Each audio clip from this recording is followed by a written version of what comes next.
that oftentimes GAO is a compromise position for folks on the Hill, right? When one side wants one thing and another side wants another thing, they can agree that GAO should look at it. And so we often get requests to do some sort of an evaluation on a sticky issue and hopefully weigh in and provide additional information. But yeah, we do a ton of those sorts of mandates. In fact, some of the work that we're about to talk about is all of it actually is from the bill, this 2016 bill, the Federal Asset Sale and Transfer Act.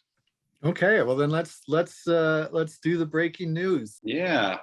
So this is actually, it's a little bit of a unique product type for GAO. It's what we call a correspondence, which is not a full evaluative report. You'll see that there are no recommendations there. We usually try and have recommendations, but it's just got that full report link and a highlights and what we call our fast facts, which is just kind of summarizing the findings of the report. But when we spoke last, when I was last with you, Mike, we kind of went into the Federal Asset Sale and Transfer Act. I'm going to say it one more time, and then I'm just going to call it FASTA. Going forward. And it's interesting that they call it FASTA because it's kind of in SLOA. And that's one of the messages that we're gonna, oh, thank you for laughing. I hope others laughed. I use that joke every once in a while.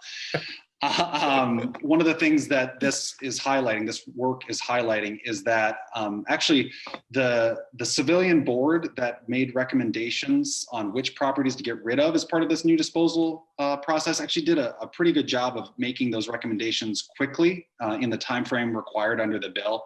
But now we've gotten bogged down in terms of actually selling properties. The whole idea here was to identify high value properties that the government no longer needs, test out some concepts, including this civilian board. There's a funding mechanism that's included as part of FASTA to help provide some upfront capital for agencies to get rid of assets. And that's all been really bogged down in the process by not actually selling these assets that we've identified.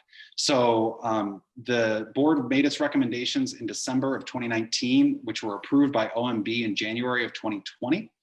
We, as of today, have sold one of those properties. So 2 years later, there were 12 total recommendations. There's one that is sold. It's a park and ride lot for $268,000, which I don't want to belittle, but is not a lot of money in the scheme of things.